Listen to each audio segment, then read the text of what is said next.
Independent thoughts, independent life. This is Chad Benson. Wants to close down. He'll close down the country if one person in our massive bureaucracy says we should close it down. Started last night with the coronavirus. People tuning in to see if the insanity was going to start all over again from the horrible night in Cleveland. All in all, it was pretty quiet. Not a lot of fireworks. No name calling. You know, I mean, it was what you thought a debate should be. It is what you thought a debate should be. But does it change anybody's mind? That's a very fair question. That's a very fair question. So the way we'll break it down is wins and losses on issues. If you ask me today who I thought won the night, I'll ask you, who do you support? If you say, because this is all subjective here, right? Because each one of them had moments. They had a moment here. They had a moment there. They had good sound bites.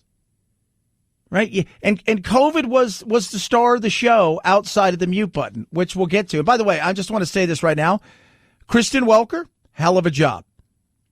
Hell of a job. She did a really good job. And I think the fear of the mute button. And it's also maybe one of those things where you ever watch like when Dr. Phil films people and then he makes them watch back what they did and they don't realize how bad they were. Maybe both camps showed each one of them what they did and how they acted before and how childish it looked. So maybe they thought, oh, I can't do that again. But the thought of the mute button, maybe it stopped them. But coronavirus took front stage, right? They were on the main stage, coronavirus was, and it was and this is because it's so right now. That's the thing. We're living in the moment of the coronavirus.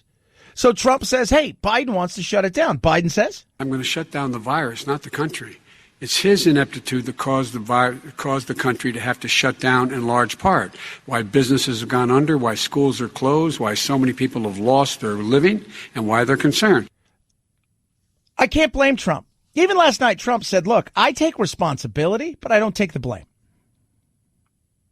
Well, how can that be? I don't take the blame for it arriving on our shores. And I can't even fault him. I don't blame it for getting here. I don't. I do not blame it arriving. He shut down stuff. Then everybody got mad at him, said he was a xenophobe.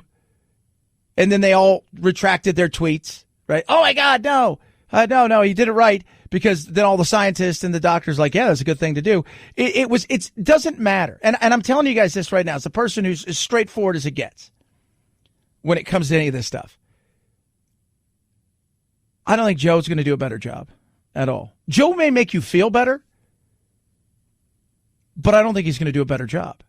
Because at the end of the day, the virus is doing what the virus is, even Fauci said, has done. The virus is doing it. 70% of the people who are catching this now in the latest study coming out of Europe are catching it where? They're wearing their masks, they're doing everything, but they're going home. And they think they're catching it because somebody inside the house has it. We can't live outdoors forever. Can't socially. We're not going to go, okay, here's the deal. Everybody gets a tent. And that was the debate last night. It's the path that you want to take. As an American, I want liberty. As an American, I want my choice. As an American, I want you to treat me like an adult. Treat me like a child, I'll act like a child. Treat me like an adult, I'll act like an adult. It's a famous saying, and it's true.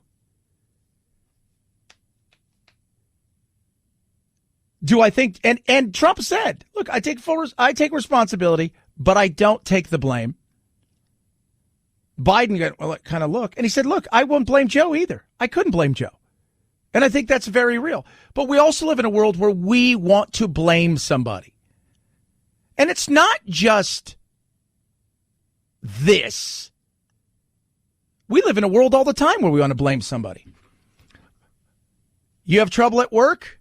You get let go at work, it's somebody else's fault. You have a bad thing that goes wrong in a day, somebody else's fault. You come over here and your relationship falls apart, and it's somebody else's fault. Because we like and we want to blame people. I get that. I myself take responsibility for myself. But I also know that I have to be the kind of person that when I'm taking responsibility for myself, recognize that there are other people that I have to be aware of. And I think the problem in the disconnect between the Republicans and the Democrats is the Republicans most people I talk to who are Republicans, they don't feel like this thing is a hoax. They've never felt like what they feel like it is, though, is it's overblown. And I will give them that 110%. On the other side of things, the Democrats take this thing far more seriously. Not that the Republicans don't, but they're more concerned about it. And because they're more concerned about it, they want everybody to be concerned about it the same way that they are. Just like the Republicans want people to not be as concerned as far as how this thing's going to kill every single person in the world if you catch it kind of thing. And that's the battle. The fact is everybody is taking it seriously. There's a few nincompoops out there on both sides who one person takes it so serious that they're never going to leave their house. The other person is going outside, running around licking poles. It's that those people don't count. And last night, people have to make a choice when it comes to this. At the end of the day, we're looking out there and we're saying to ourselves, who do we want to helm the ship after this thing's over? Who's the person that we want when it comes to the recovery? Like Joe may be the guy that gets us through the health side of it. But I don't think Joe's the guy that's going to get us through the economic side of it. And that's what people are trying to play with. Both did okay. I thought Trump was really good at times, and he kept his mouth shut when he was supposed to. I think Kristen Welker did a great job. And I think at the end of the day, Joe did exactly what he needed to do as far as not wandering off script where he starts telling stories. And he started to a couple times and he caught himself. But if you love Trump, you still love Trump. If you can't stand Trump, not that you are going to vote for Joe because you love Joe, most people are voting against Donald. We've always said it's Donald versus Donald. The ballot should read Donald Trump Republican, not Donald Trump. 323-538-2423 at Chad Benson Show's your Twitter. Tweet at us. Text the program. Love hearing from you. All that being said, places I thought Biden really, for a lot of people, missed the mark. And it kind of went under the radar, but it should be the thing that we're talking about outside of the coronavirus today in what he said about immigration. Within 100 days, I'm going to send to the United States Congress a pathway to citizenship for over 11 million undocumented people. No, you're not. What? Are you kidding me? I'm sorry. That's a negative. In this entire thing that I've watched, and I keep it completely open-minded, and I'm as straight shooter as possible. What I worry about isn't Joe Biden per se, but the people on the far left that I do believe want to do everything they can to hijack his presidency, and they have a loud voice, and I think they want to have the bully pulpit. I'm not quite sure Joe can withstand the pressure that's coming his way. But when you say that, Joe, I'm going to give you a hard pass, man. I am. I'm sorry. That's a no for me and for a lot of people. When the Republicans scream they want open borders and everybody's like, you guys are xenophobes, you don't know. And then you hear stuff like that. Remember When Reagan did it back in the 80s, this was a one-time thing, and this was supposed to get everything sorted out. And here we are now. He's talking about over 11 million people. This just isn't DACA. We can have empathy without being idiots. We can make it easier for people to come here and work here. We can make it easier for people to immigrate here in a legal manner. But to jump the front of the line, to not only jump the line, to sneak into Disneyland, and get to go to the front of the line on the rides while everybody else had to pay and wait in line, that pisses a lot of people off. And when you say you're going to do that, to me, I'm thinking to myself, that screams of open borders. You think that's going to make the situation better or worse?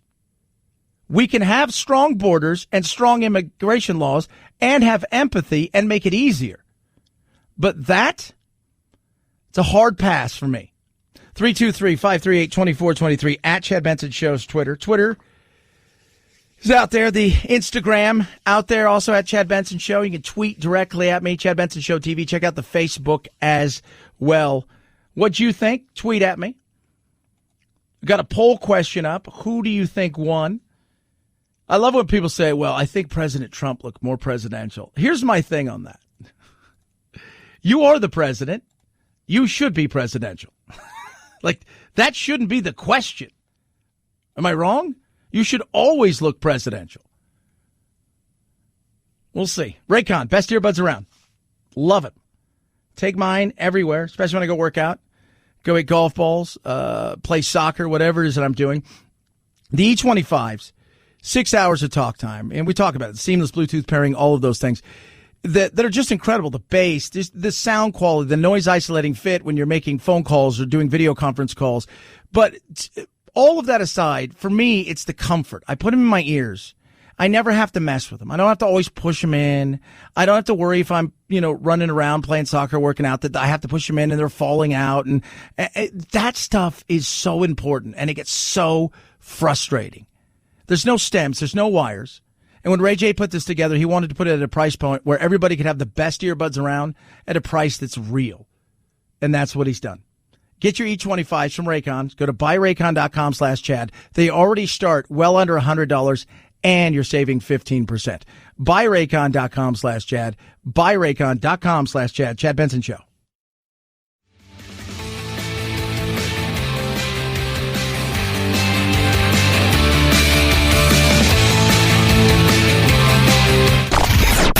I'm so tired. I'm exhausted. If you're part of the politically exhausted majority, don't fear. Your time to be validated and rejuvenated is here. Wake up. It's the Chad Benson Show. These are businesses that are dying, Joe. You can't do that to people. You just can't. Take a look at New York and what's happened to my wonderful city for so many years. I loved it. It was vibrant. It's dying. Everyone's leaving New York. Yeah, that's true. And then Biden says, take a look at what New York has done in terms of turning the curve down in terms of the number of people dying. Who's died? What state has the most deaths? What governor jacked the pooch the most? Cuomo. And he blames everything on Trump, as if Trump ordered Cuomo to put all of the people coming back out of the hospital or suffering with coronavirus back into the quote-unquote nursing homes. What did you do? I mean, at this point, what did you do? Right? You blame it on Trump. Okay, blame it on Trump. But it became a battle last night of red versus blue in states. And I like where Joe kind of went with it. But I'm here to tell you, let me tell you what the reality is. It is red versus blue right now.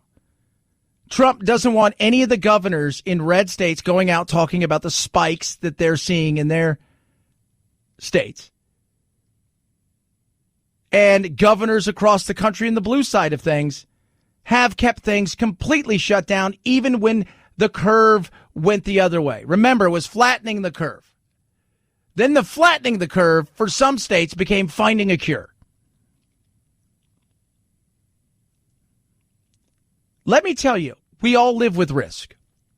Every single day, we take risks. They're calculated risks. Some risks are minute, and you're not going to die from them. And the worst is you may stub a toe. And along the way, though, we have to take certain risks in life. I've said since the beginning, at some point we have to learn to live with it, through it, and around it until we get to a point where we've got a vaccine that we know is absolutely the thing that is going to help turn this tide to the point where we can go outside, flip off our mask, and live our lives.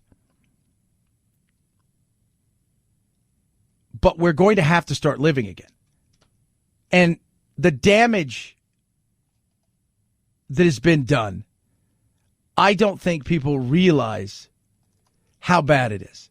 Because remember at the beginning, everybody got mad at Trump saying, well, you know, it's all about the economy and it's all about all of these other things. And he says this stat thing. You know, I've said it often. The cure cannot be worse than the problem itself. And he's right.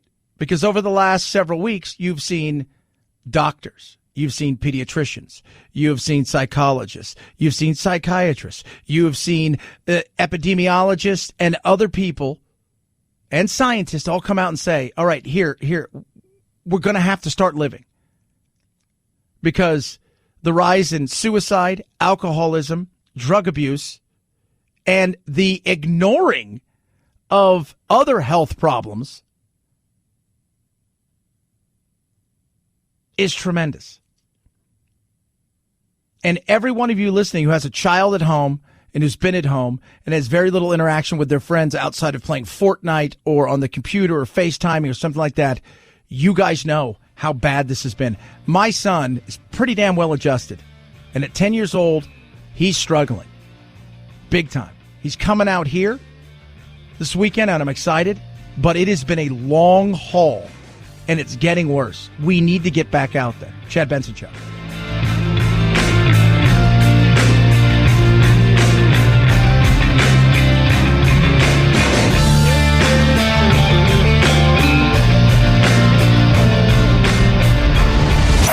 The Chad Benson Show.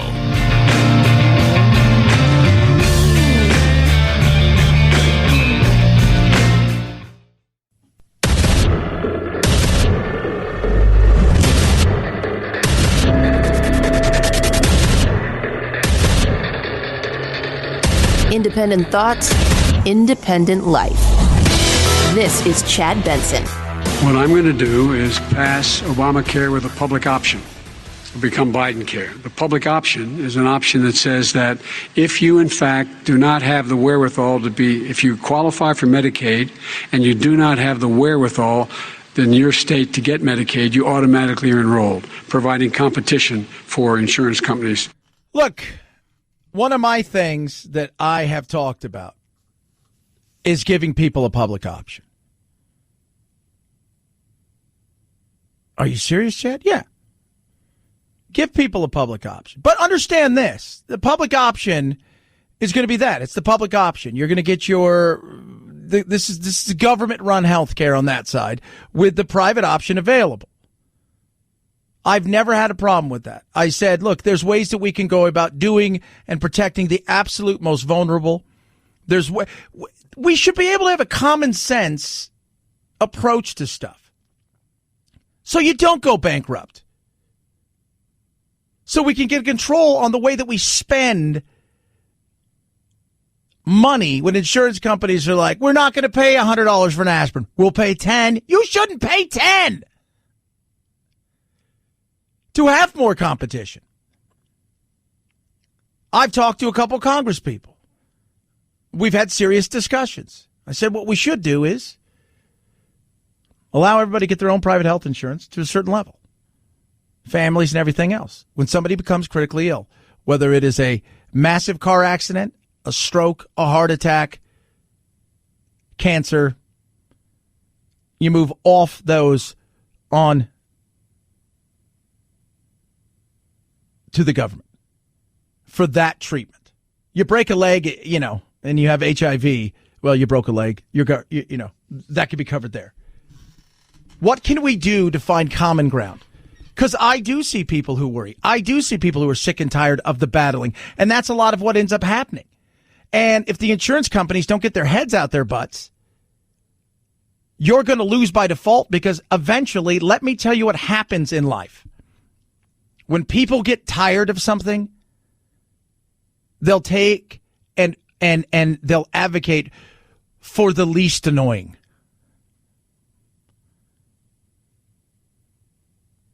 I've said all along, give people the option. Give people the option and do it in such a way where we say to people who want to go into medicine, here's the deal. We're going to cover you. You're going to be a government doctor, and you must promise us 10 years, but your schooling will be free. But these are the people that are going to go there. And it could be somebody who's like, look, I got all the money in the world, but I don't care because I'm just going to take the public option because it's easier. And it could be just the average person. But you're also going to find people like I did when I lived in Europe. I had no choice with the public options. This is what you have. And let me tell you something. It was great knowing you didn't have to worry, and it also sucked knowing that the response time for the average thing seemed to take forever. When I got really sick, I had to come back to the United States because we couldn't get in to see the person. But then I figured out I could buy supplemental insurance over there and go see a doctor on my own. But people do want options. They absolutely do. We can find ways of having trade-offs that will. It's not going to be perfect. And I think that's part of the problem here is we expect perfection from people who are imperfect. That's what we expect. And we expect that everybody, and especially nowadays, they get 100% of the things that they want. And that doesn't work that way. It doesn't. How do we go about doing things? Well, there's going to be trade-offs. But if we can make 95% of the people happy in this one, and sometimes it may be 70%. And sometimes it'll be nobody happy because sometimes people are just not happy.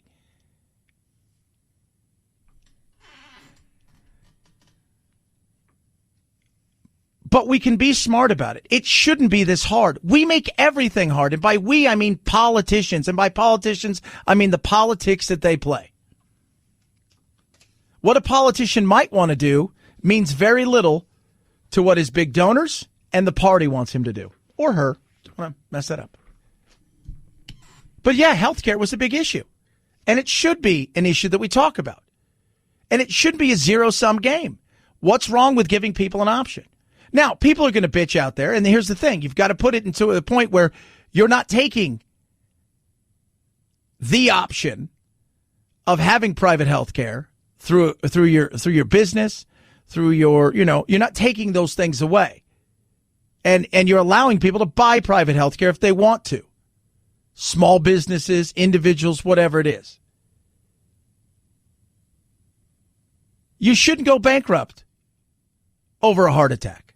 You shouldn't have to worry about how you're going to pay for your heart attack after you had your heart attack.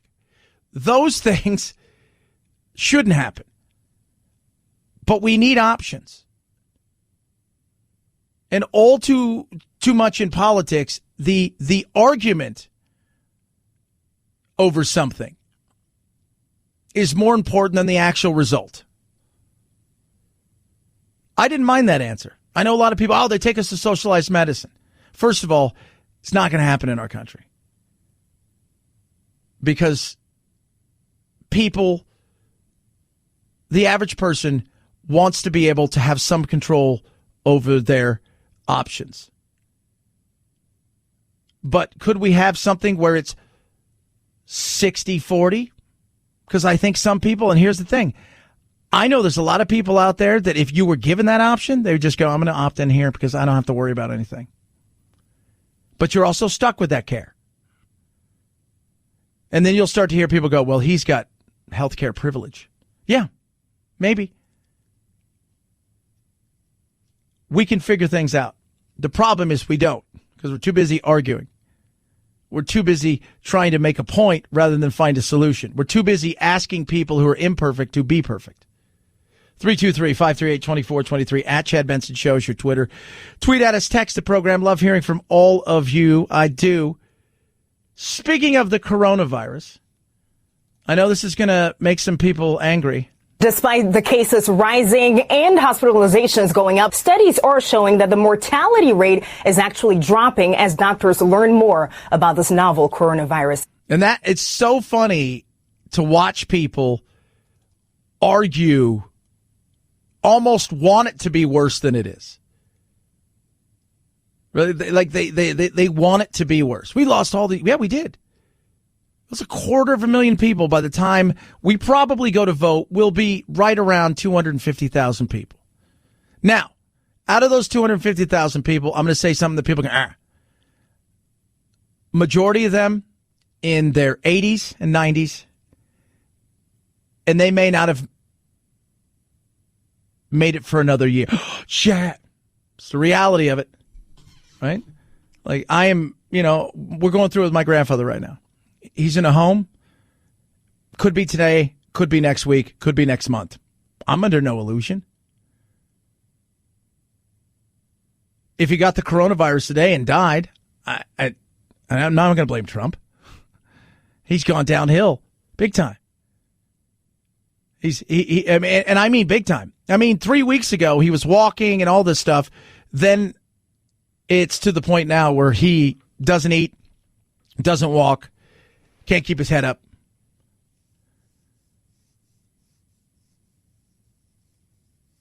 And we were talking about the other day. It's like it's his time. It's time for him to go. This is no way to spend your last days. This is no way to live your life. It's one thing we've never talked about that with the older generation. About a week or so ago, out near Denver, there was a protest. OLM, Old Lives Matter.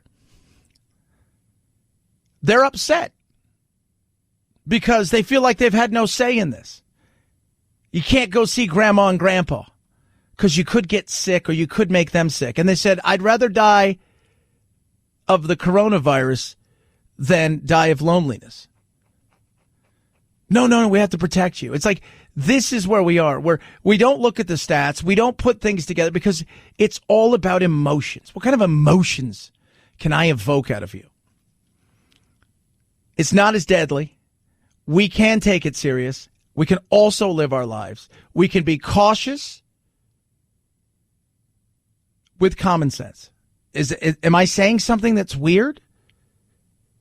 Am I saying something that's out of the ordinary? I don't think so. For a lot of people, that is. You watch. I guarantee you, I'm going to get a bunch of text messages and direct messages and stuff sent to me. Oh, you want to kill grandma and grandpa. Well, let me tell you something. I love my grandfather. It's time for him to go. I love him to death. That's no way to live your life. It's not. It's crazy, though. It's like we can't have an honest discussion because everybody leads with emotion. It's nuts. 323-538-2423. At Chad Benson Show is your Twitter. Tweet at us, text the program. Love hearing from all of you. I watched some of the fact checking, because you go and it's so funny because when it's Trump, it's a lie. When it's Joe Biden, it's misleading. Okay. So one is murder and the other one is voluntary manslaughter. But at the end of the day, it's the same result, right? Like that's still like, how is certain things misleading? How is this a lie? And this misleading. Like Trump talked about the mortality rate and they go misleading. They said lie, cannot be proven. And then you see that and there's like, then it would be moved to what? Misleading? It's and I stood up for Joe last night. He did not say super predator, by the way. That was the other Democratic candidate from 4 years ago. But he did say predators. In 1994 in the crime bill. Talking about if we don't do something here with these kids, if we don't do something here with this, we're going to, they're going to grow up and they're going to become predators. He didn't say super predator. That was a different person. 323-538-2423. At Chad Benson Show is your Twitter. Tweet at us. My Pillow. I love My Pillows. I take my Stone Go Anywhere pillow normally with me everywhere. I forgot to take it yesterday. And I just want to tell you guys this. And then the sheets I slept on last night, I believe, were sandpaper. They've got the Giza Dream Sheets right now, 6-day money-back guarantee. This Egyptian cotton is incredible. It's like sliding into $1 million of comfort. Deep pockets, different colors, just amazing. I love it's this Egyptian cotton is so like you ever go to a hotel or somewhere and you're like, oh my God, this is different. That's what these are. And they got a great deal going on right now. 2-for-1 pricing. MyPillow.com, promo code Benson. But to show you how much stuff makes it different. So I worked all day yesterday. You figure I'd be exhausted. I get a good night's sleep. I got my little handy dandy watch here that, basically tells me everything about everything. It says my sleep was poor, borderlining on bad. Yeah, it makes a difference. Get your MyPillow Giza sheets right now. You're going to love them. 2-for-1 pricing, MyPillow.com, promo code Benson, MyPillow.com, promo code Benson. Check out everything they have. MyPillow.com, promo code Benson. Chad Benson Show.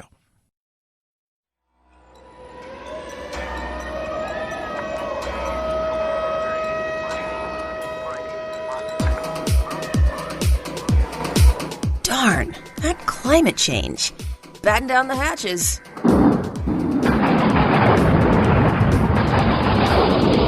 It's Topical Storm Chad, headed your way. No shortage of new stuff to watch this weekend. The Borat sequel, probably among the most anticipated. Sacha Baron Cohen is back as the title character, causing chaos. That's on Amazon. On Apple TV Plus, it's the Bruce Springsteen doc, Letter to You. Let's do this thing. Which gives you an in-studio view of the making of his latest album, which is also out today. Also on Apple TV Plus. Hi, Dad. Hey, kiddo. On the Rocks reteams Bill Murray and writer-director Sofia Coppola. Who does your hair? And Bad Hair is a horror comedy on Hulu that was one of the most talked about films this year at Sundance. Now, you could do that. You could absolutely do any of those. I don't know if I will. Maybe Bad Hair. I gotta be honest, I can't stand Bruce Springsteen. He's probably a nice guy. He's never liked his music. But it is time, starting tomorrow, for Hallmark's Countdown to Christmas. What? If you listen to the Chad Benson Show, you would know I love horror movies and cheesy Christmas movies. And it gets no cheesier than Hallmark. I love them. They're successful, and I can't wait to see them. Now, Lifetime has theirs. It starts tonight. But Hallmark it's my jam. It's my jam. And I will be jamming tomorrow night. There is no doubt about it. Family movie night, we will be jamming. Watch a little tonight. I'm going to watch some horror movies. I'm excited. Got some cool stuff. But I am pumped about getting in the holiday spirit. I'm excited about that. A lot of people aren't. Me, I am. I'm a giant kid. I bounce around. I'm having fun. I'm Tigger. Woo! Look at the wonderful things he's done. Whoa, whoa! I'm happy, happy, happy. And I was so pumped. Now, let's talk about Hallmark's Countdown to Christmas. So tonight, like I said, you got Lifetime. Tonight's Christmas on Night. Abigail Klein, Ryan Cooper, Caroline Portu. That's ours. But tomorrow night, boom! Jingle Bell Bride. What? Ronnie Rowe Jr., Julia Gonzalo. It's awesome. And then on Hallmark Movies and Mysteries, Christmas Tree Lane. Alicia Witt, Andrew Walker. This is it. This is my stupid jam. So Jingle Bell Bride, wedding planner finds romance with a handsome local after traveling to a remote town in Alaska to find a rare flower for a celebrity. This is all it's about, kids. And you know what? It sounds stupid, but then you start watching it and you think to yourself, I want to live in a little town like that. I want to have a little life like that. That's what I want. Now, Christmas Tree Lane, a music store owner, Meg, spearheads community efforts to save her street they were going to demolish it. Oh my God, she's locked and shocked and excited to find out the man she's falling for is the company she's fighting. What do you bet they end up keeping the street? Probably. I don't know. It's on the Mystery Channel, so it could be a mystery. What have you watched the Hallmark movies? But at the end, it was just like the worst thing ever. Like, right? And they put up stuff at the end. Romance lasted until mid-January. Found out that Jim actually has a wife and another family in Cedar Rapids, Iowa.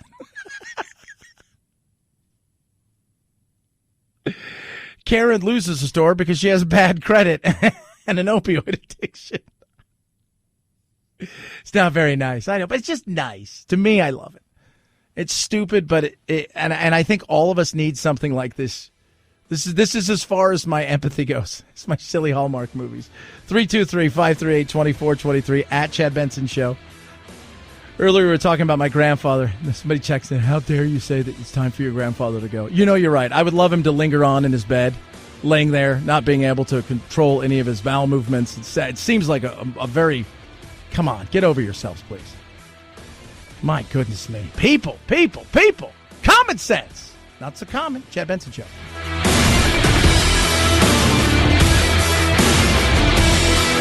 This is the Chad Benson Show.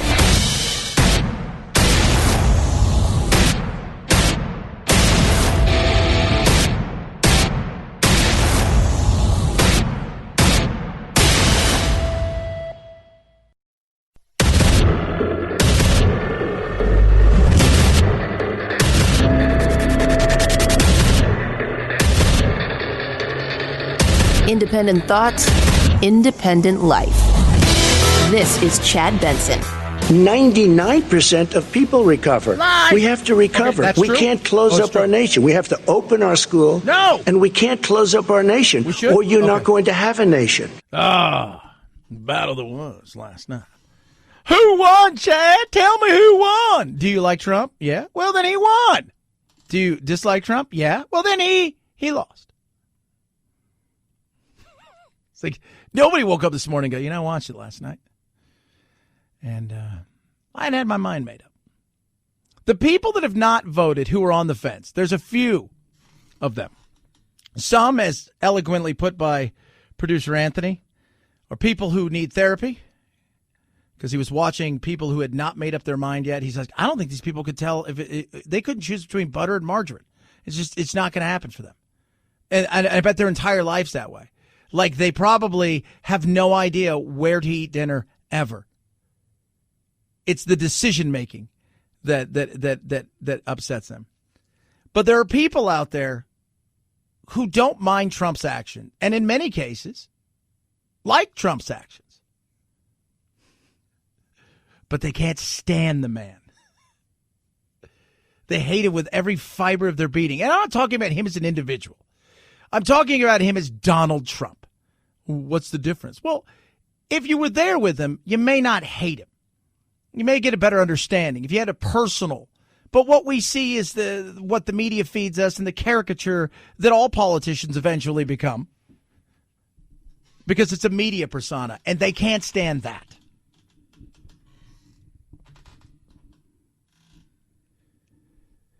But at the end of the day, we're going to get who we deserve, right? Isn't that the old saying? We get the politicians that we deserve. Well, this is the politicians that we deserve. We have a reality show host that is a lot. He's a braggart. He's a blowhard. I heard Dave Rubin put it best. His truths are even lies because he paints around the edges.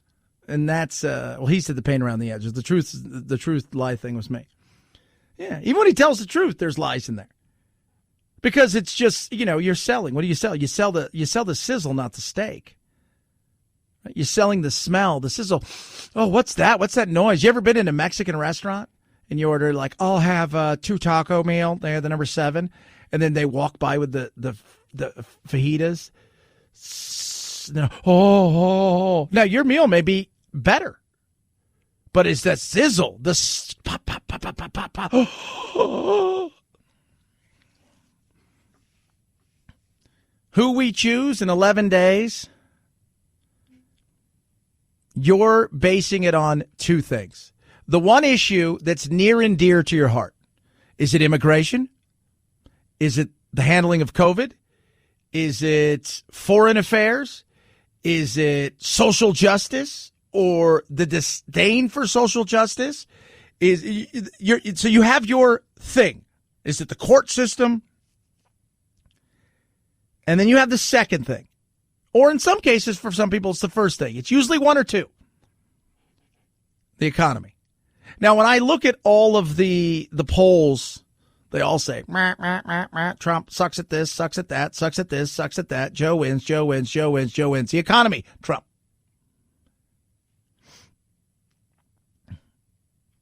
Oh. But Chad, Biden's tax plan comes with a high price.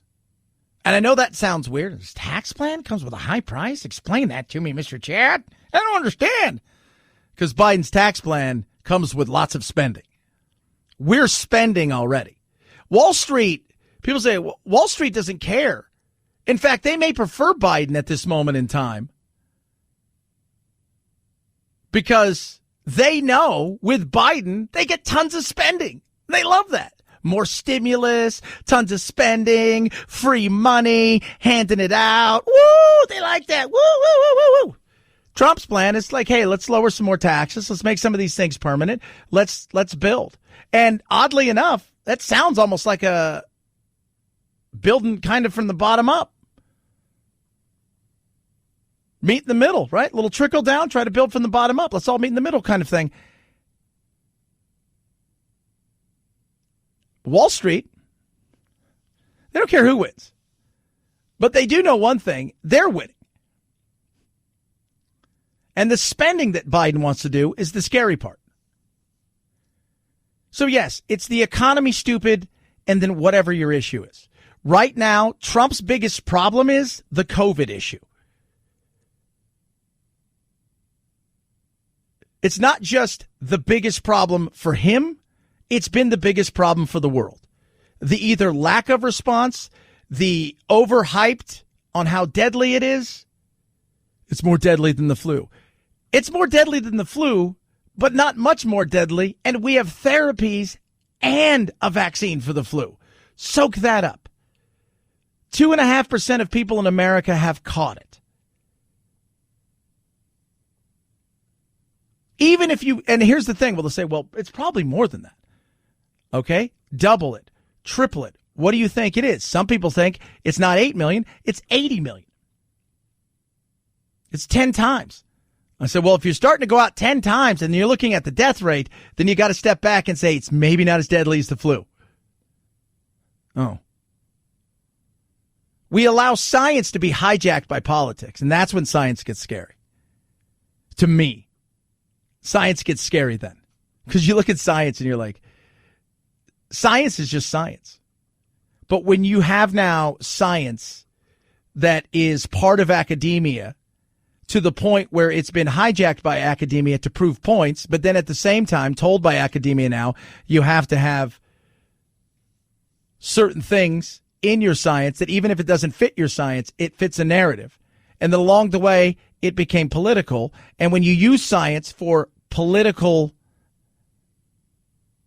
means, meaning I'd like to get more power, I'd like to push this program, how can we do it?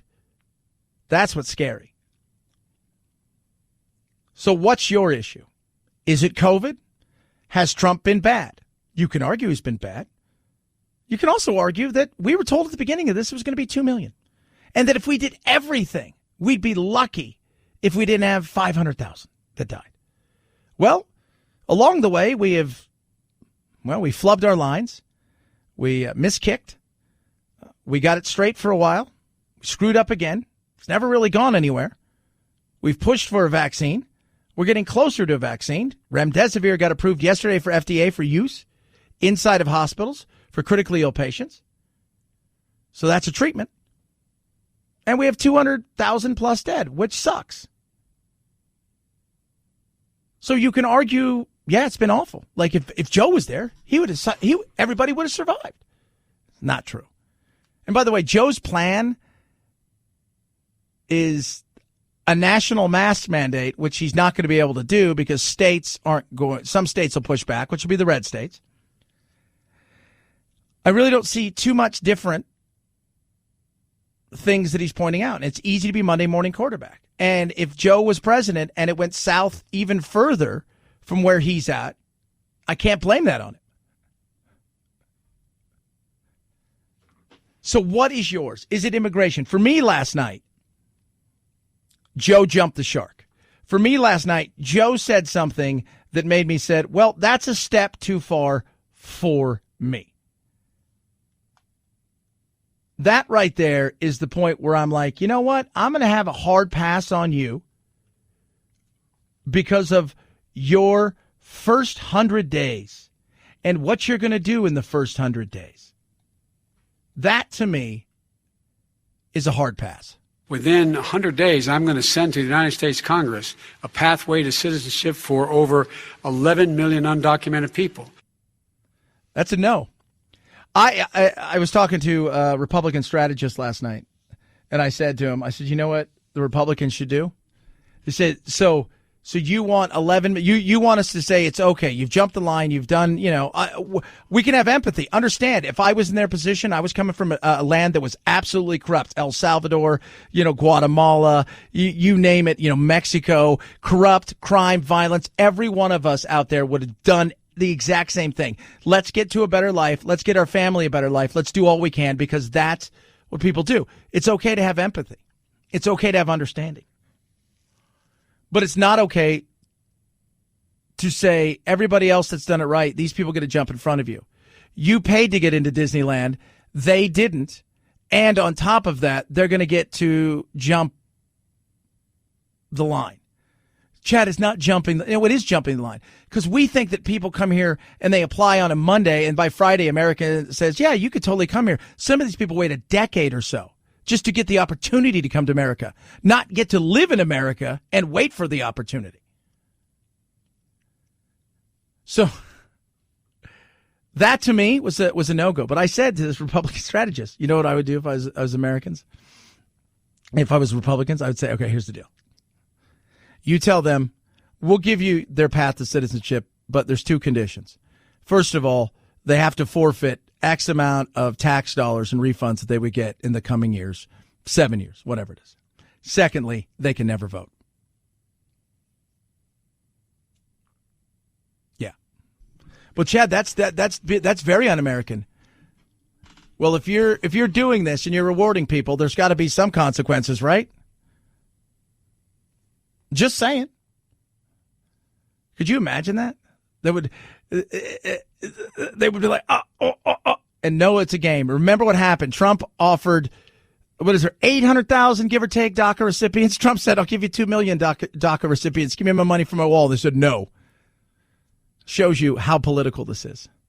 323-538-2423. At Chad Benson Show is your Twitter. Tweet at us, text a program. Rough Greens. Roof, roof. I love Rough Greens. Just because of what it's done for my dogs. Now, it's not dog food. Because your dog's food, it's meant to live on a shelf. It's meant to survive in a shelf and then inside of your pantry. Rough Greens brings that food to life. Vitamins, minerals, vegetables. Oh, I mean, you go and you look at it, it's got probiotics. It's got omega-3, 6, 9. It's got all of this stuff, and you sprinkle it on top, and it brings your dog's food to life, and it gives them the stuff that your dog's food is lacking in, which helps. For me and my dog Doodle, his arthritic hips, his fatty tumors, he doesn't have pain anymore. He runs around. For me and my puppies, well, my puppies are bouncy and happier, and I have a feeling they're going to stay that way for much longer. Do the best thing you can for your dog. Get them Rough Greens. It's less than $15 for a 2-week jumpstart. That's so simple. 2 weeks, $14.95. Go to roughgreens.com/Chad, ruffgreens.com/Chad. Or call 833-MY-DOG-88, 833-MY-DOG-88. Rough Greens. We make any pet food better. Chad Benson Show.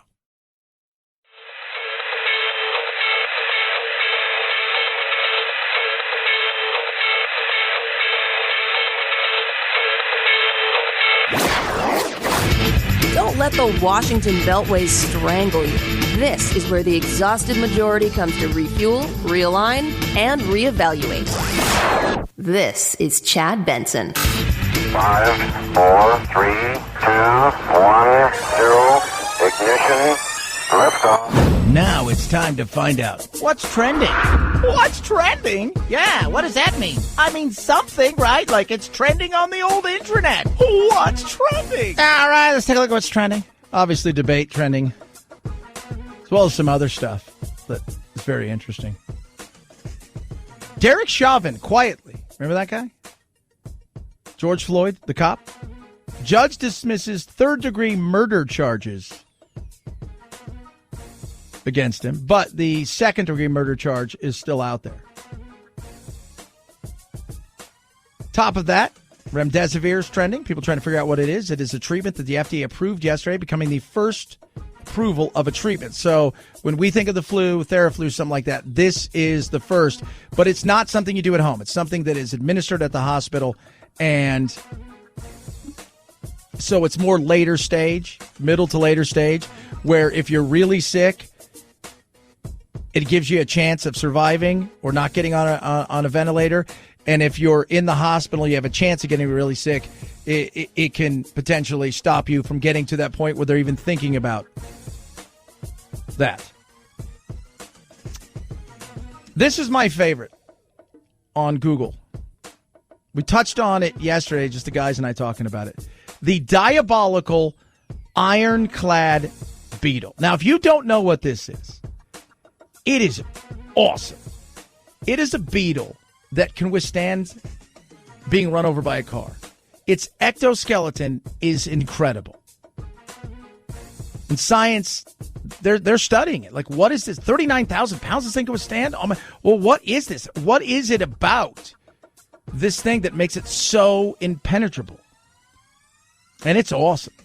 It really is. And, of course, the sad thing is now that people are talking about it, people are going to go try to find one so they can figure out how they kill it. Oh, my Lord. That's the way we work, huh? Head on over to Twitter. Ghislaine Maxwell still trending. People go through, try to find all of the things that went crazily wrong with Epstein as far as the horrible things he did. Who else was a part of it? Who else knew about things like that? The debate trending as well. The poor boys, instead of the Proud Boys, he called them the poor boys. Coyote is trending. Why is that? Because for those of you who don't know what a coyote is, that is somebody who smuggles people across the border. People were tweeting out last night, how dare Trump talk about parents who bring their children here. And one individual said, how could a coyote bring across a child? David Hogg tweeted out, imagine calling the immigrant parents that bring their children to the United States for a better life coyotes. The level of xenophobia is sickening.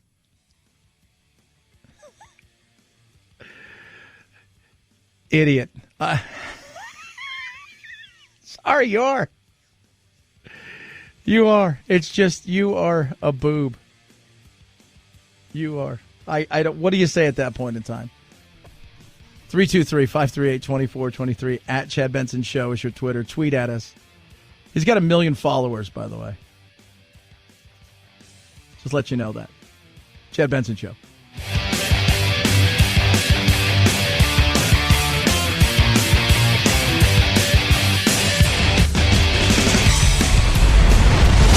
The Chad Benson Show.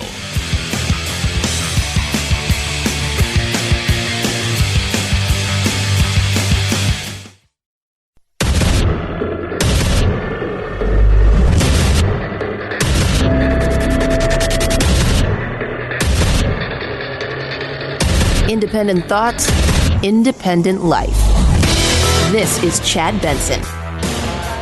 Never said I oppose fracking. You said it on tape. I did. Show the tape. Put it on your website. I'll put it on. Put it on the website. The fact of the matter is he's flat lying. Would you rule out banning fracking? I do rule out banning fracking. By the way, that was a super lie. Like, he has said it a bunch of times. Now, he said it in different ways.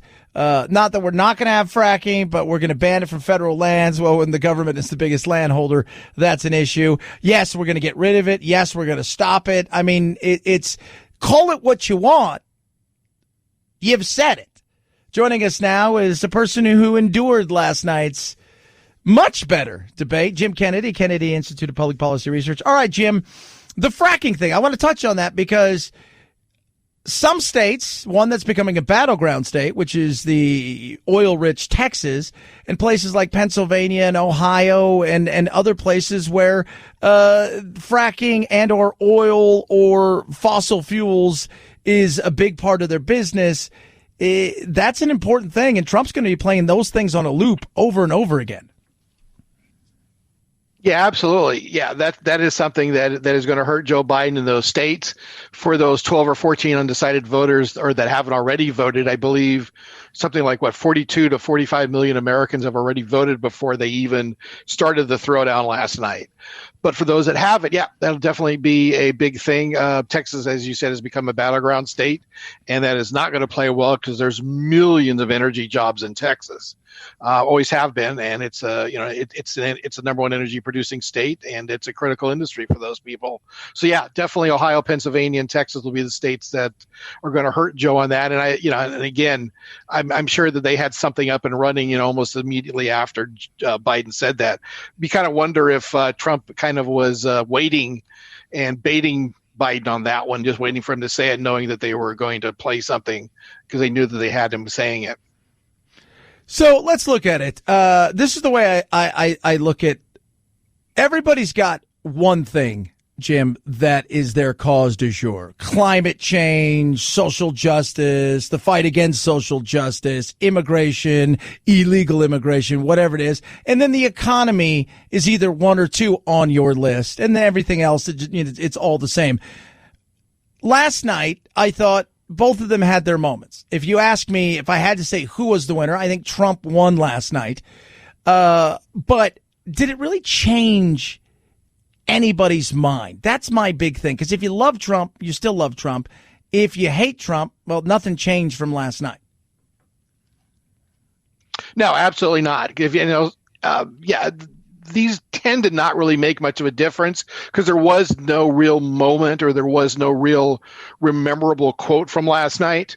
Nothing that's going to stand out that's going to be played back 15 years or 20 years from now when they go through the presidential debate histories. There's nothing from this debate that's going to, the biggest thing from the night was simply Trump acting rational and acting presidential in a sense. Last night, and that's going to help them. This is the last chance they're going to have in front of a major crowd of 40, 50 million Americans to make an impression on them. But in the end, it's unlikely it's going to change very many minds. So the only ones that are really changeable right now anyway are those that are undecided or those that are sitting on the fence that are backing a candidate and really deciding if they want to pull the lever for that candidate or if they're going to sit this one out because they really can't get behind that candidate. So that's the only difference it's going to make for anybody based on the show last night. Talking to Jim Kennedy, Kennedy Institute of Public Policy Research. All right, so COVID was the big thing. Obviously, we know that. I think Trump did a much better job. But when I watched him, yeah, Joe's far more empathetic. I mean, he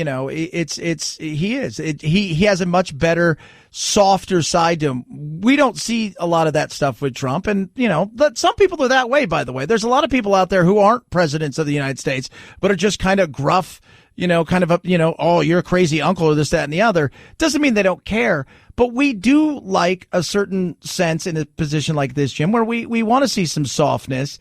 I didn't think Trump did bad with COVID. But you can understand why people go, well, I think Joe would handle this better. Yeah, and a lot of times it's just a personal perceptional issue.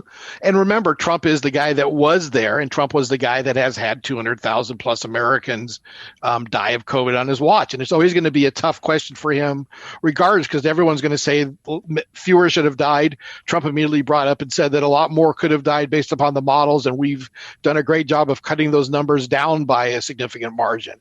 So it all depends upon, again, whose side you're on. And again, as I've said, this is not something that where I can really necessarily blame it on the president regardless of who the president was. If it had been Barack Obama, I don't think I would have changed my opinion on it. Something that came out of nowhere, was unexpected. We were lied to badly by China. We were in some ways unprepared, but this hasn't happened in 100 years. And I just don't think that's something you really can constantly predict and plan for. It's unfortunate, but it is the way that it is. And I don't necessarily put that much blame on President Trump. Though Trump did actually step up last night and say that he takes responsibility, which is something he hasn't said before. He has said, hey, this isn't my problem. I didn't create this. China did. But he did quickly add that, well, it did come from China and China's to blame for it, but I'm not responsible for it. Of course. Everybody wants to blame something. Responsibility, though, for what's happened. Yeah. And I thought, well, absolutely. That's fair. I mean, that's the way I look at it. Look, even the most rational person who can't stand Trump goes, well, I don't blame him. Like, it's not like he created this thing and brought it here. But even though I think people, and Trump said this about a month ago, and he said, you got to ask yourself, do you want empathy or do you want your jobs back?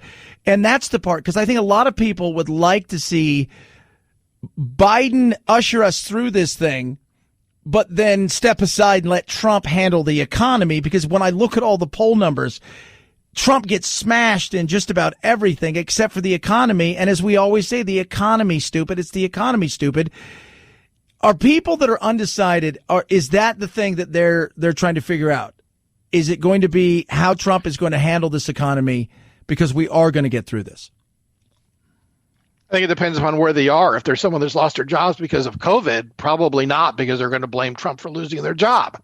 If there's somebody who is doing okay and is just, on the fence because they're not really a political person, they could certainly, do the consequential Ronald Reagan question of, are you better off than you were 4 years ago? And for a lot of people, they are better off than they are 4 years ago. I'm better off than I was 4 years ago. So I would definitely, from that aspect, if I was advocating to vote, I would vote for Donald Trump. I'm not advocating that. I'm just simply saying that if it was, I would vote for Trump based upon the economics of it. So definitely he's going to be depends upon where they are.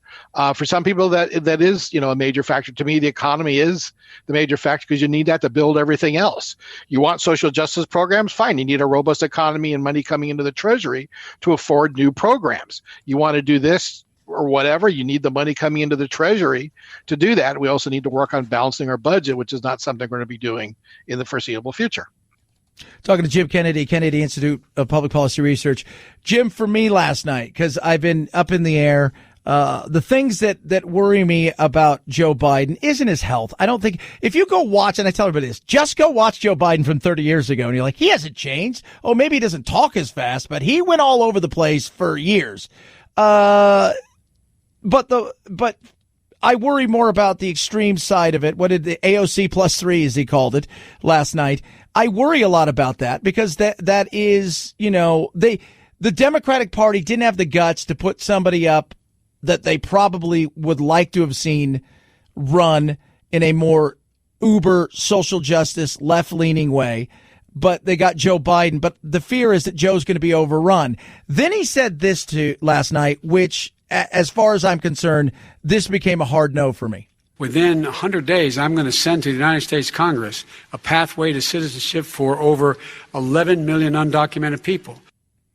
That's a hard no for me. I'm sorry. I think we should make it easier to come to our country on a permanent basis as well as a temporary basis. We need to fix this problem that both sides have continuously caused because they've turned a blind eye to use these people who are escaping all kinds of hardships and stuff. And we can have empathy, but we can't be idiots. But that's a hard no for me. And I think a lot of this to me is the thing I would be talking about outside of COVID is, are you kidding me? You're talking about 11 million people, giving them a path, which may be 14, 18, 20 million. We really don't know. Do you think this hurts him? Yeah, absolutely it does. Because oddly enough, it is not necessarily a question that you would think would poll well. You would think that he would be hurt with Hispanic voters. But there are many Hispanic voters that have come here legally and do not like illegal immigration because they feel that other people are jumping the line, that are basically cheating, where they spent their time, they waited, they came here legally, they went through the system, they haven't broken any laws, and they don't like people that have jumped the line and come here and broken the laws and now are going to get rewarded for it. Plus, we did this 30 plus years ago in 1986, where Reagan said, okay, fine, I'm going to give 3 million people citizenship who are here illegally, which is what the number was then, and we're going to build a wall. We're never going to do this again. Well, guess what? We did. In over 35 years, we've now come up with 11, 12, 15 million illegals that are here that Joe Biden's going to give citizenship to. What's it going to be in another 30 years? Is it going to be 40, 50 million? There are surveys that have been done that say, if you could go to America, there are 500 million people in the world that would gladly come to America, regardless of their economic stature. And we can't simply absorb 500 million people. We don't need 500 million new workers in this country. It's not something where we'd have 500 million new jobs for them to do. So, yeah, this is not something that's a good idea. This is not going to help Biden. And I don't think it'll help him with Hispanics, even though I think that's who he was pandering to with this. I need to look at some of their numbers because a lot of the numbers I've seen say that the legal immigrants here do not support this type of legislation. No, the lady who owns the little cafe next door, she's from China, and she goes, the last several years they've lived, last like 20, 30 years, they've lived in 5 different countries in they went from China to back then Hong Kong to Britain to Canada and here. That was their ultimate goal. It took them a long time to get here. And while Biden was kind of what she likes, especially because the way COVID's been handled, her fear was China, obviously, and she thinks Trump will be better at that.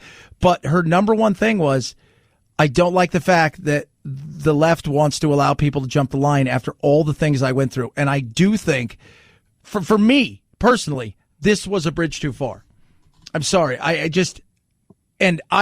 think, and I've thrown out 1,000 different ways we can make it easier to get here, more empathetic, having understanding. I don't blame people. Neither do you. We've talked about this ad nauseum. But the reality is I feel like we did this before, 86.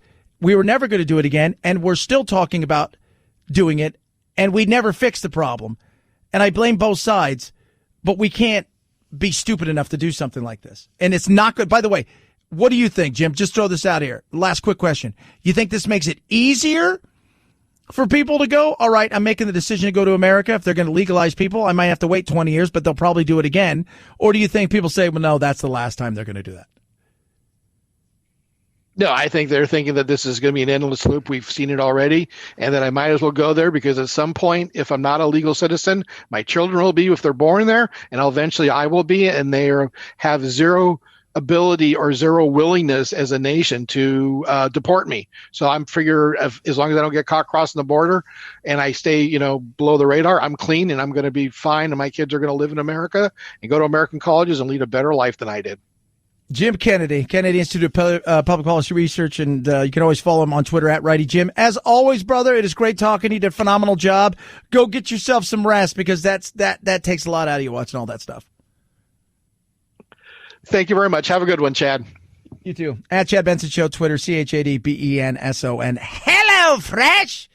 Delicious food. Didn't get my Hello Fresh last night because I ended up staying in a hotel. I was here all night through the debates. Got here yesterday about 2:30 in the morning. Didn't leave here till about 9:15 last night. So they brought us in something, and I'll be honest with you, I missed my Hello Fresh. I will have Hello Fresh tonight. Now, Hello Fresh is great. As they changed in the fall, I had to order a bunch of extra boxes, and the reason is because my son's going to be here next week. He's 10 years old. He'll eat you out of house and home because that's what 10-year-olds do. So I ordered a box. Now, during the summer, it was a little bit light and fresh, right? Like, it's a lot of Mexican cuisine and a lot of but now it's kind of turning fall. A little bit more comfort food. The meatloaf, the potatoes, those kind of things. I'm excited. I'm pumped. HelloFresh has 22 chef-curated recipes every week. You choose from low-calorie, vegetarian, family-friendly options. We went family-friendly. You can pick and choose the days you want to deliver. You can pause when you need to. Do what I did, add extra meals. And by the way, the cost is amazing. If I go to the store and spend the same amount of money, I'll spend about 40, 50% more. And the average is about 40% more for people. So you're saving right there. Get America's #1 meal kit. Save as well. Go to HelloFresh.com. Use the promo code Benson. Save $80 off across 5 boxes plus free shipping on your first box. HelloFresh.com. Promo code Benson. HelloFresh.com. Promo code Benson for the savings. Chad Benson Show.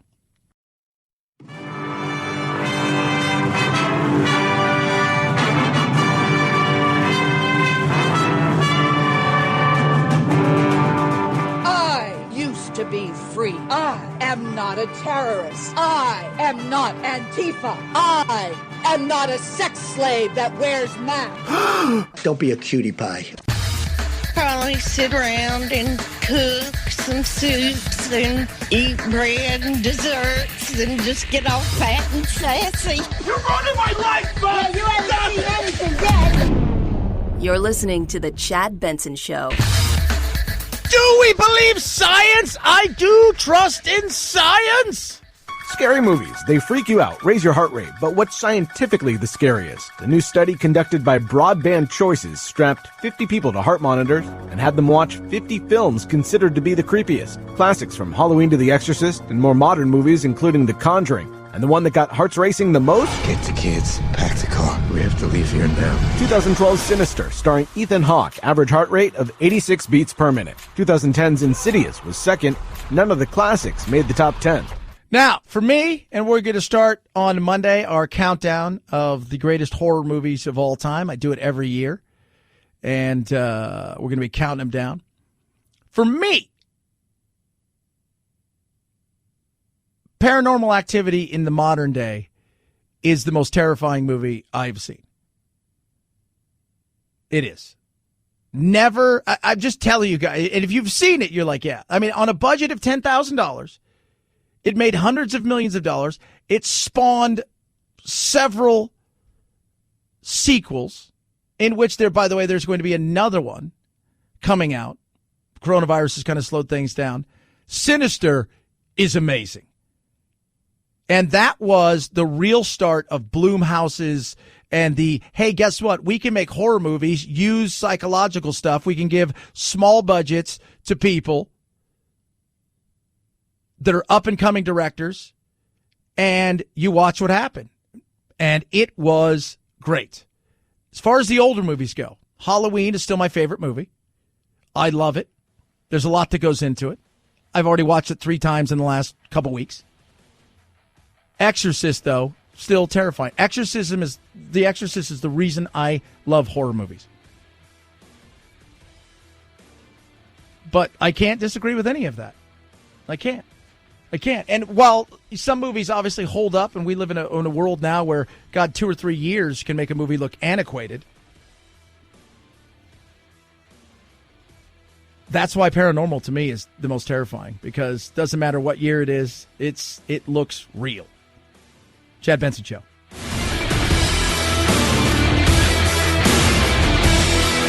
This is the Chad Benson Show.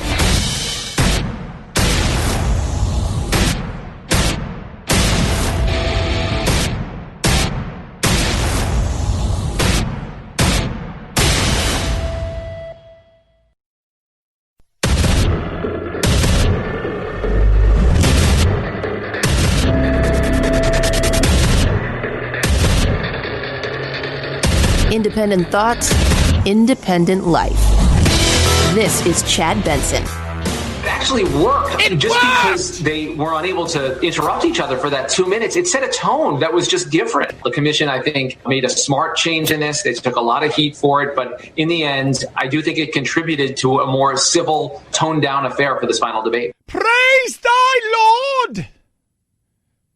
For it worked. The mute button. I don't even know if they used it. You didn't have to use it, Chad. You don't understand the mute button, Chad. Just the thought of the mute button terrifies people.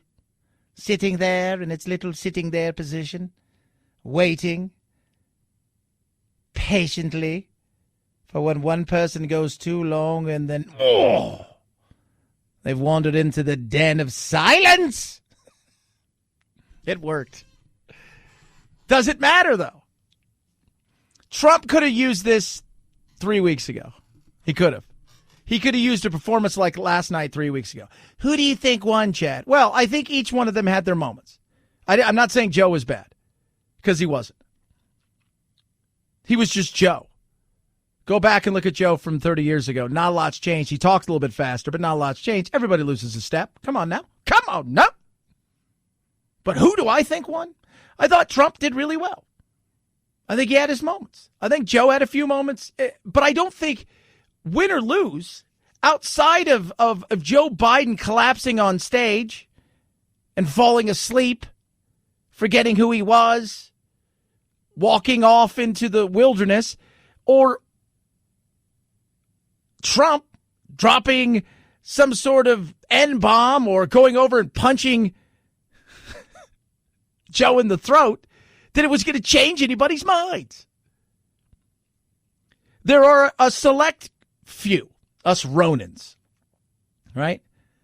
Bridget Fetzi calls us the politically homeless.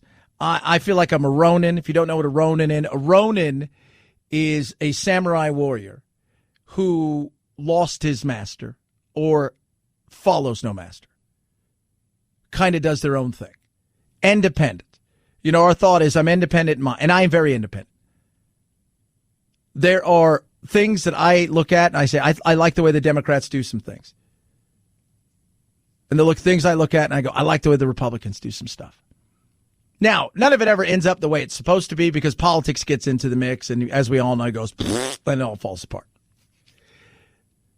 Trump, I thought, did okay last night on the coronavirus. Let's not forget, and let me tell you how the media would play it out with Trump, right? 2 million people was the original estimate, but we all thought that was ridiculous.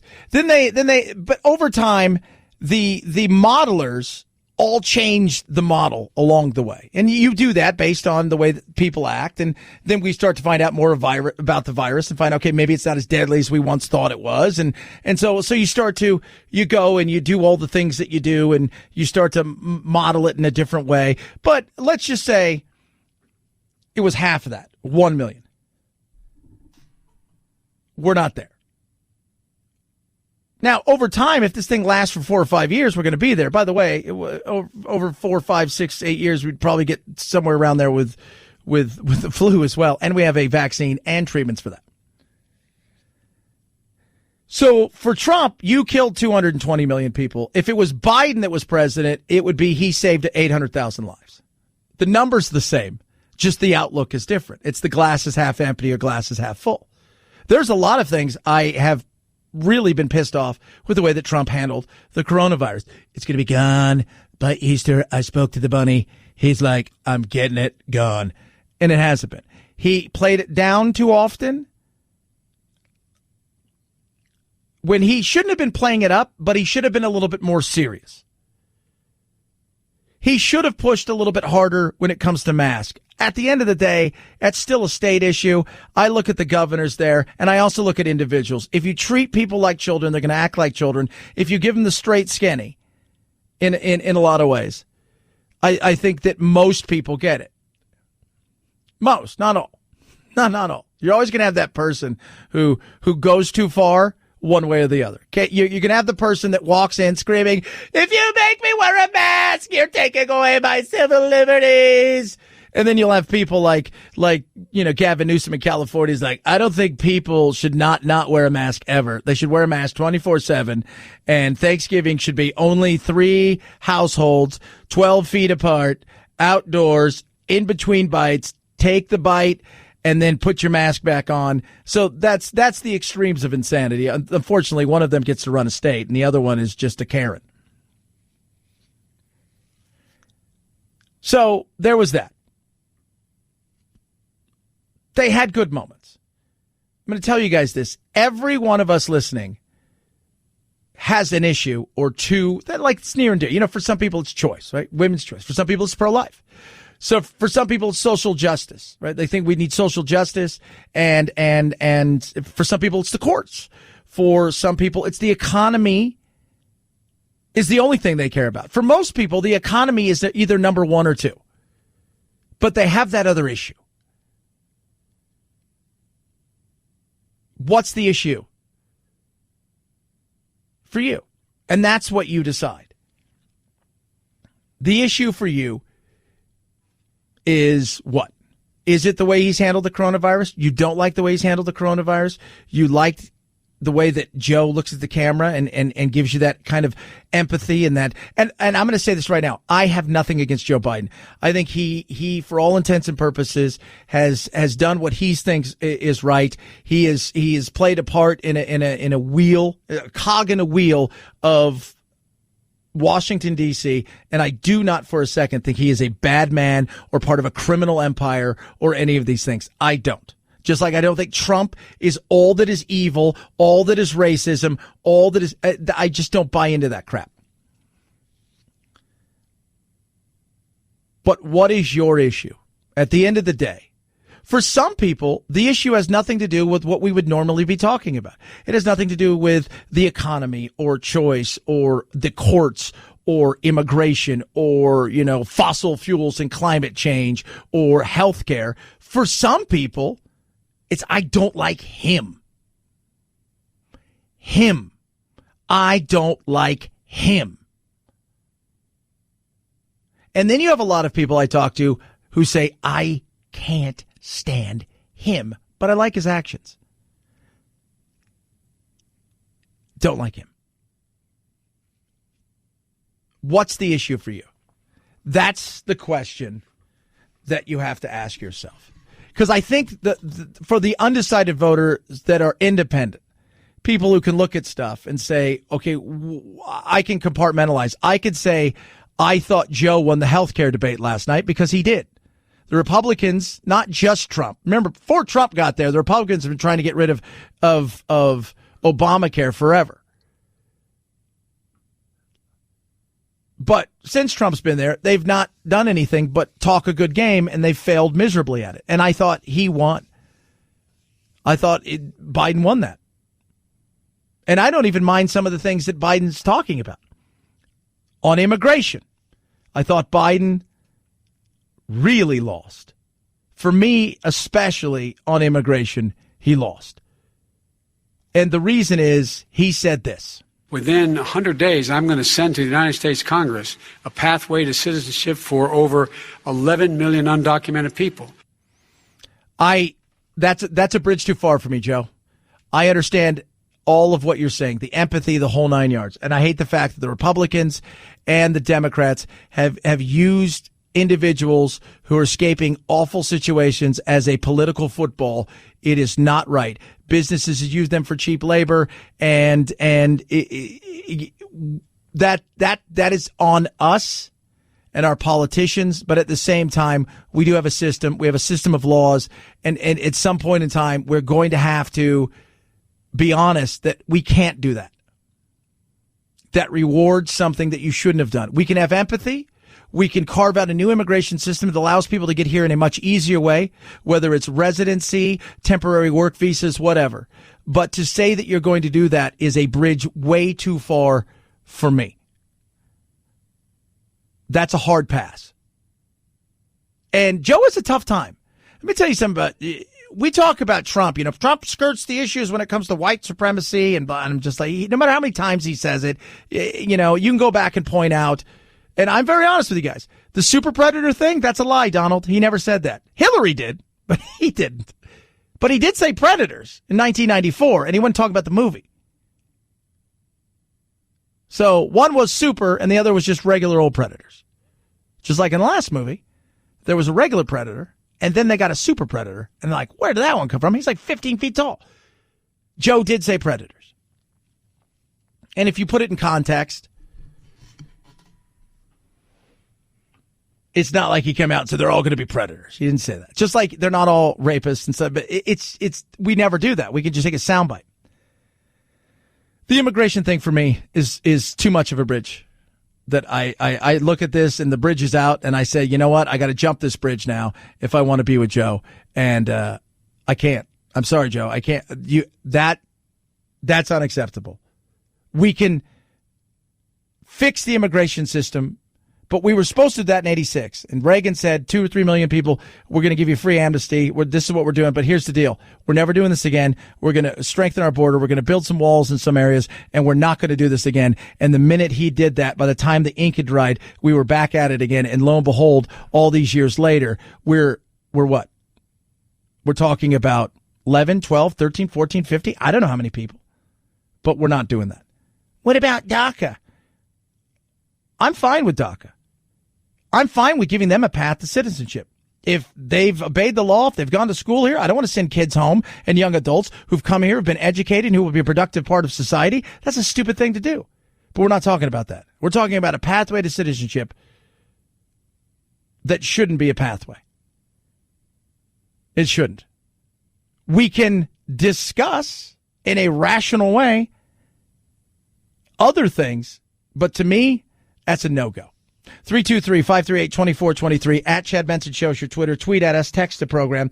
I'm going to tell you the problem that Joe has, and you can see it. You absolutely can see it if you look. 323-538-2423 at Chad Benson Show, Twitter. I love my liberties, and let me tell you something. There's a conservative alternative out there to ARP. It's called AMAC, Association of Mature American Citizens. And one of the things they do is they're out there fighting on your behalf to make sure the Constitution is still the Constitution, that we're upholding those things, that we have our liberties, that we have our First Amendment right for assembly and speech. We have our Second Amendment, which is always one of the most controversial things that we even talk about in the right to bear arms. And that's what I love about AMAC. They're out there fighting on your behalf. On top of that, while they call themselves the conservative alternative to ARP, the reality is there's a lot of things they do for everyone.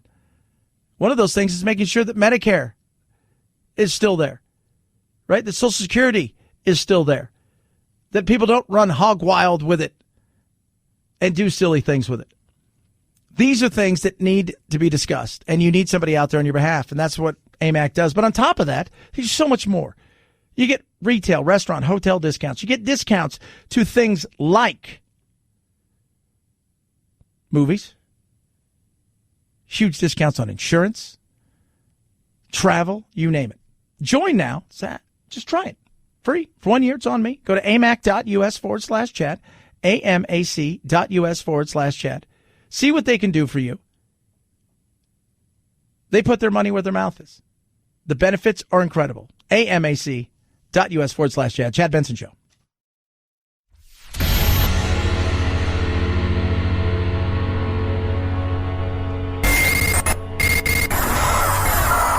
No fake outrage here, just the real thing. The Chad Benson Show. What I'm going to do is pass Obamacare with a public option. It'll become Biden care. The public option is an option that says that if you, in fact, do not have the wherewithal if you qualify for Medicaid and you do not have the wherewithal in your state to get Medicaid, you automatically are enrolled, providing competition for insurance companies. I've always advocated for both. Give people the option. But understand, when you go on this is what your taxes are going to be. They're going to be higher. Even if you've got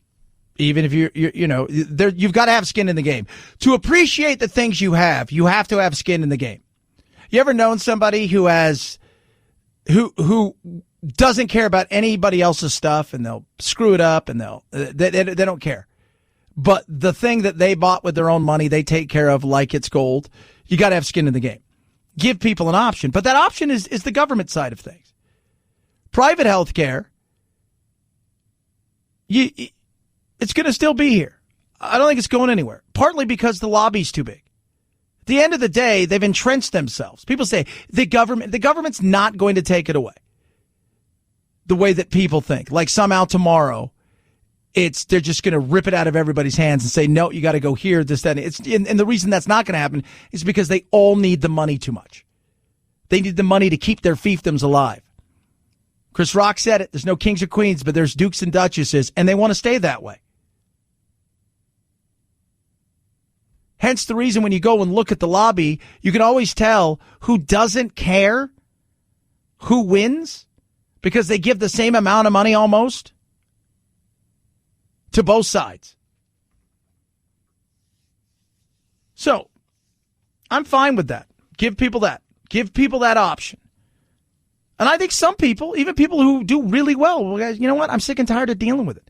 I'm sick and tired of dealing with and fighting. I don't want surprise bills. I don't want any of these things. Throw some competition out there where people can go, you know what? I'm just going to go do this.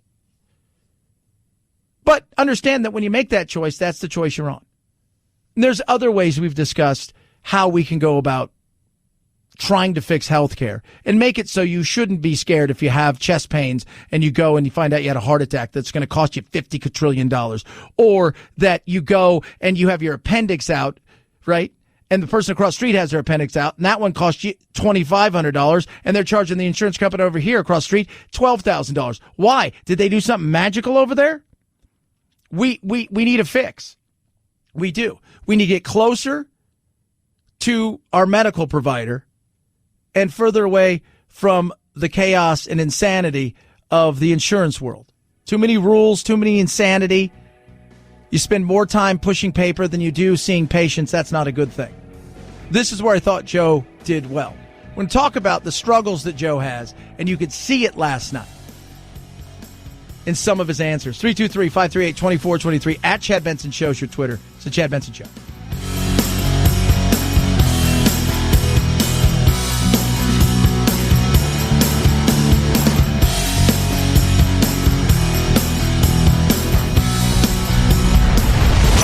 The Chad Benson Show.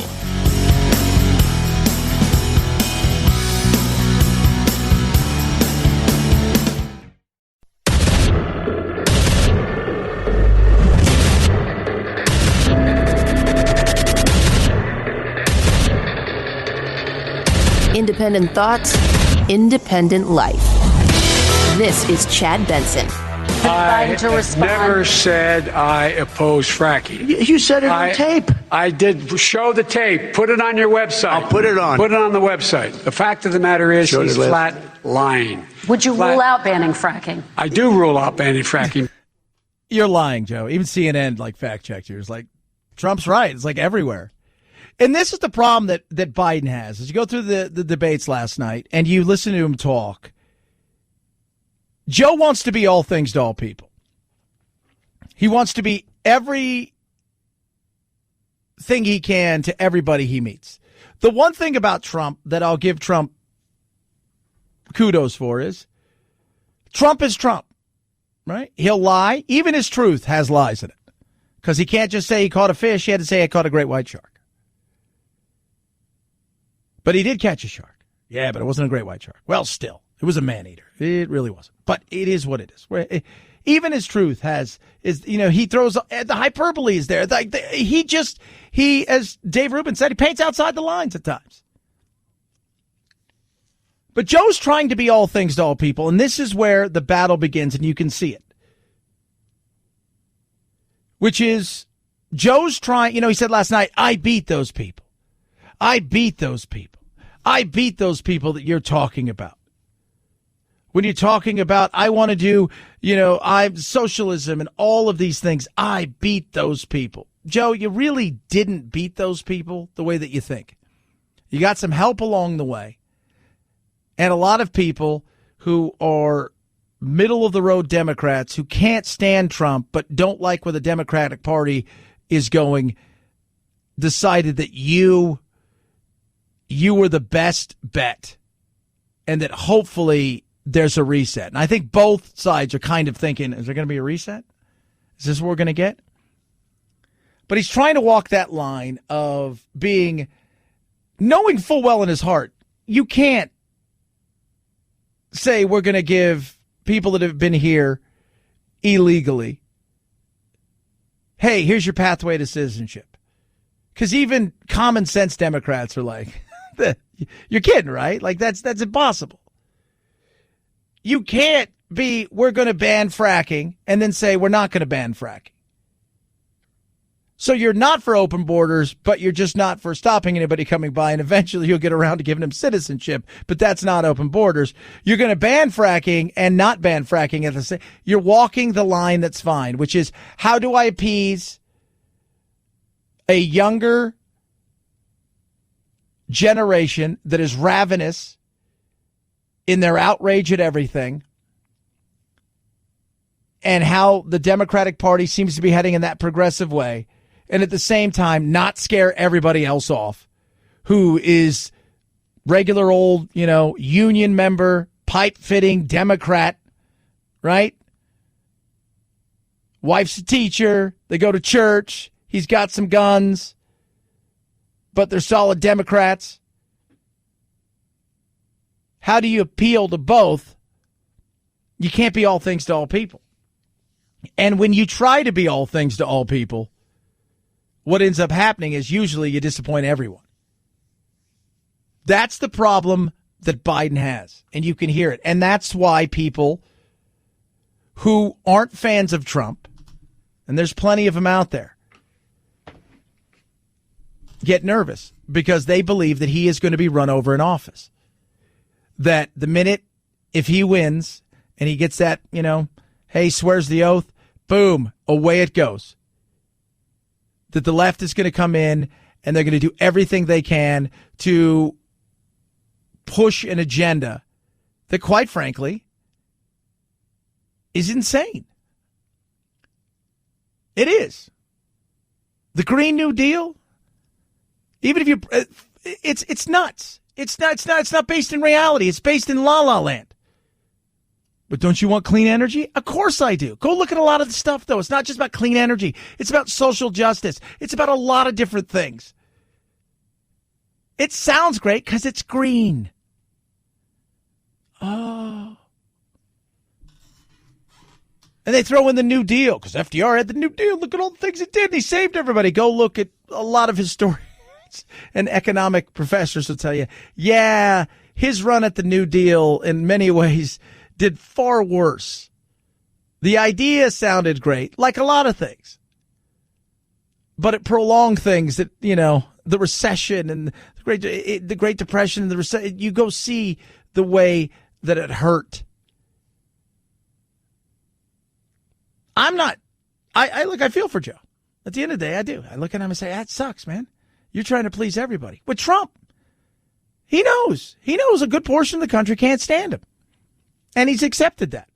And he says, these are the people I'm going to please. His problem is there were other people out there that he could have pulled over. There are other people out there that he could have gotten his camp, and he never expanded his base. So you have a group of people out here that, while undecided, are making decisions now based on his personality more than they are the things he's done. Yeah, he could have done a lot better. He could have. But I'll take the person that comes at me whether I want to hear what he has to say and is at least honest. But he lies. But he's telling me, I want to build a wall. Right? He knows probably it's not going to work the way he thinks. But I'm going to build a wall. I want to do this. That's a straight shooter. Remember all the wall that's been built out there right now and stuff that's going on? A good portion of that was, I saw Obama's wall. I've been to Yuma on several occasions. I saw the wall. I was there with Matt Gaetz and Andy Biggs and several other people. I saw the wall, and that wasn't Trump's wall. That was Obama's wall, but that was okay. He wants to be all things to all people, and you're going to fail at that. Pick your path. You're not going to unite the country, Joe. It's not going to happen. You're still going to have anywhere between 50 and 70 million people, depending on how many people come out and vote, what the turnout is on the night for the Republicans, that aren't going to be in your camp. And some of them are ravenous Trump supporters. They're not Republicans. They're ravenous Trump supporters. And you're not going to unite the country. It's just not going to happen. Wasn't united under Obama. Wasn't united under Bush. It wasn't united under Clinton. It wasn't united. I mean, you go back and say, oh, we used to unite. We have our differences. But you're trying to be all things to all people. And that's where you're falling. It's just not going to happen. It isn't. But that's I never said it banned fracking. You've done it 1,000 times. You've said it. You've said stuff like, we're not going to do it on federal land. Or, yeah, we have to get rid of it. We must eliminate it. But no, I'm totally for it. Huh? And he got called out on several things. He got called out on even the Hunter Biden, as if they brought it up, the Hunter Biden stupid laptop thing. This he's accusing me of is a Russian plant. They have said that this has all the 5 former heads of the CIA, both parties say what he's saying is a bunch of garbage. Nobody believes it except his and his good friend Rudy Giuliani. You mean the laptop is now another Russia hoax? That's exactly what. Is this where you're going? This is where he's going. The laptop is Russia, Gentlemen, Russia. I want to stay on the issue of race. You okay? have to be kidding. Here we go again with Russia. By the way, they've said it's not a Russian plant. It isn't. The emails, Biden and them have not disputed whether or not they're real. I mean, as if this matters. And it's not a Russia plant. It is what it is. I don't care to get into it because at the end of the day, I don't care what Hunter Biden did. I don't. Guy had a drug problem. Obviously, they were trying to court his father. You don't think companies are trying to court Trump? Of course they are. They know he's a businessman. They figure they can get to him through his kids. Not a fool. I would expect that. If I was the president of the United States and my son didn't at least try to use my name to get a free dinner, something, I'd be like, what's wrong with you? Can we all admit that? You're not going to give your kids some sort of an advantage? Now, did you sell anything? Well, you got to prove that to me. I'm not saying you didn't do something, but you got to prove it to me. And the hearsay, it doesn't work for me. But it wasn't a Russian plant. They've come out and said that. National Homeland Security's come out and said no. So but at the end of the day, it doesn't mean much to me. But that's another situation where, you know what? You find out that they all lie. Trump lies. Even when he tells the truth, he lies. Biden lies at the moment in time that he feels he needs to lie. What? You're fine with fracking? I'm standing in a room full of a bunch of oil guys in Texas. Yeah, I'm fine with fracking. We need to be energy independent. Right? He goes somewhere else to San Francisco. We're totally banning it. Well, which is it? Can't be all things to all people. We want better climate. We all want better climate. We all want to treat the environment better. How do we get there without destroying our economy, our way of life? Politicians lie. It's what they do. Even in truth, there are lies. Yeah, Trump's a liar. He is. But he also tells the truth. And a lot of times we don't want to hear that. And Biden lies when it's necessary to appease the people in front of him. That's just as scary as anything when it comes to politics. Because with Trump, I already kind of know what I'm getting. And I think if he's going to attack me, I know he's coming from the front. With other people, I might need a taste tester. And et tu, Brutus. 323-538-2423. At Chad Benson Show is your Twitter. Tweet at us. Text the program. Love hearing from you. Wounded Paw Project. Amazing company. Incredible organization. Veterans coming home, struggling with PTSD and wounds, disabilities. We know, we see the news. We see the struggles they have. How do we help? Well, Wounded Paw Project was started by a guy who came home, struggling, PTSD, wounded. He adopted a dog, Ernesto, changed everything. He's told me over and over again, he's never, the dog wasn't a service dog. It was just a dog. Changed everything, gave him so much hope and life and love. He says, I need to do this for real. And that's when he set up Wounded Paw Project. And then he's expanded it to first responders as well as the families of veterans and first responders. So how can you help? Well, you can give through the gift of a donation. So what they do is they go in and they rescue these dogs from shelters that otherwise they would be put to sleep. They train these dogs, take them from shelter dogs to service dogs. Then they get them to the families that need them. Sometimes it's a companion, somebody who's going to be there for that person that's trained to do certain things. Other times, like a little boy who has autism, that dog has specific things that it does. You can give through the gift of a donation of a vehicle, flies or floats, they'll take it. Great tax-deductible gift. You can also give cash or go to smile.amazon.com. Set your supporting group to Wounded Paw Project. Give. Check out what you can do. Go to woundedpawproject.org, woundedpawproject.org.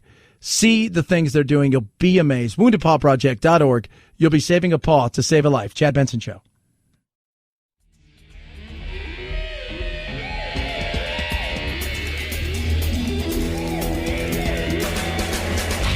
You go, boy. This isn't about right or left. This is just about right and wrong. Right you are, Chad. The Chad Benson Show. No shortage of new stuff to watch this weekend. The Borat sequel, probably among the most anticipated. Sacha Baron Cohen is back as the title character, causing chaos. That's on Amazon. On Apple TV Plus, it's the Bruce Springsteen doc, Letter to You. Let's do this thing. Which gives you an in-studio view of the making of his latest album, which is also out today. Also on Apple TV Plus. Hi, Dad. Hey, kiddo. On the Rocks reteams Bill Murray and writer-director Sofia Coppola. Who does your hair? And Bad Hair is a horror comedy on Hulu that was one of the most talked about films this year at Sundance.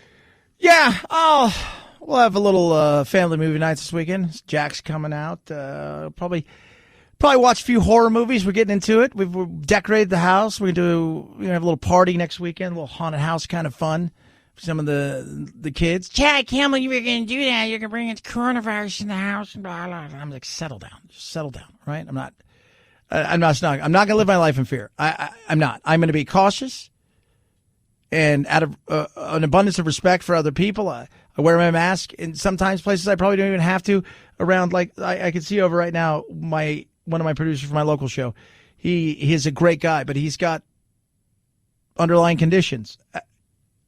I wear my mask everywhere and around him. Even places I probably don't have to because I respect him. It's just about not being an a-hole. Can't be that hard, right? But no, I'm not going to live in fear. And we're going to have some fun, and we're going to watch some movies. But I'm excited about one particular movie thing that's happening this weekend. Hallmark. Oh, it's that time. 40 days of Christmas, baby. We're kicking it off. That's right. The countdown to Christmas starts tomorrow night. Very excited. So you have Lifetime starts tonight. They do their thing tonight. Tomorrow night is the kickoff of Hallmark. And so you've got Hallmark, and then you've got Hallmark Murder Mystery, which I'm never really quite sure how that's how you have Hallmark. It's like, aren't there, sympathy cards, like congratulations on your graduation, or I hope it's a boy or girl or whatever, I don't know if you can have that now, but, and then, it's like Hallmark, but they have a Murder Mystery channel, and they start theirs. So this is it. It's on. It's go time. And if you know anything about the Chad Benson Show, or if you're just new to it, I love me some Hallmark. My shows are Gunsmoke. I watch golf, a little bit of love football. I can't stand any of the crazy news television shows. I don't watch any of them. In fact, right now I have golf on in the background. I don't care what anybody. I don't care. I don't care I don't need to see a bunch of talking heads that I know personally who are just not helping the situation. But I love the Hallmark thing. I don't know why, but it just brings hope and smile. And we all think, God, I'd like to live in a small Alaskan town that looks like Christmas all the time. So this will be awesome. It's what I'm doing. Last night ratings, speaking of stuff, down. Tremendously down. Huge. The 21.4 million viewed me alone. Now, this is 21.4 million based on the big three, ABC, NBC, CBS kind of thing. So you had 9 million almost with ABC. They won the night. 8.05 million for NBC, and CBS was 4.5 million. I don't know what CBS is doing first of all, it's all the same, right? They're doing something that we don't know about on CBS. So it wasn't a win for them.